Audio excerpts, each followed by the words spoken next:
नमस्कार बुलढाणेकर. आपल्या संपूर्ण कुटुंबासह तसेच मित्रपरिवारासोबत विविध पदार्थांचा आस्वाद घेण्यासाठी veg non veg family restaurant hotel sunrise. Birthday party, kitty party, outdoor party, get together, corporate party असो की लग्न सोहळा, Italian, Mexican, continental, Thai, Punjabi आणि इंडियन डिशेसचा अप्रतिम स्वाद. फॅमिलीसाठी स्वतंत्र व्यवस्था. हॉटेल सनराइज, जयस्तंभ चौक, जिल्हा परिषद गेटजवळ, चिखली रोड, बुलढाणा.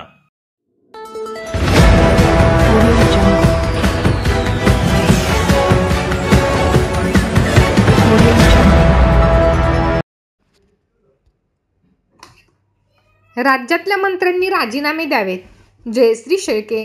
महायुती सरकारला निवडणुकीनंतर समाजातल्या सगळ्याच घटकांचा विसर पडल्याचा आरोप. विधानसभेच्या निवडणुकीपूर्वी मोठमोठ्या योजनांचा बोभाटा करून जनतेची मते मिळणाऱ्या महायुती सरकारला निवडणुकीनंतर मात्र समाजातल्या सगळ्याच घटकांचा सपशेल विसर पडलेला आहे. आधी लाडक्या बहिणींना सांगितले आम्ही 2100 रुपये देऊ शकत नाही. नंतर शेतकरी बांधवांना सांगितले आम्ही कर्जमाफी देऊ शकत नाही.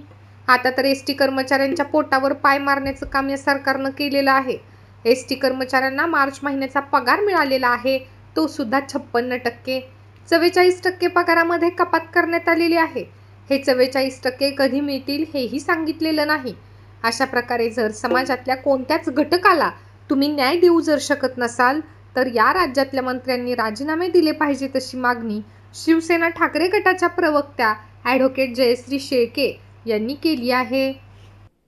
विधानसभेच्या निवडणुकीपूर्वी मोठमोठ्या योजनांचा बोभाटा करून जनतेची मतं मिळवणाऱ्या महायुती सरकारला निवडणुकीनंतर मात्र समाजातल्या सगळ्या घटकांचा सपशेल विसर पडलेला आहे. आधी लाडक्या बहिणींना सांगितलं की आम्ही 2100 रुपये देऊ शकत नाही. मग शेतकरी बांधवांना सांगितलं की आम्ही कर्जमाफी देऊ शकत नाही. आणि आता तर एसटी कर्मचाऱ्यांच्या पोटावर पाय मारण्याचं काम या सरकारनं केलेलं आहे.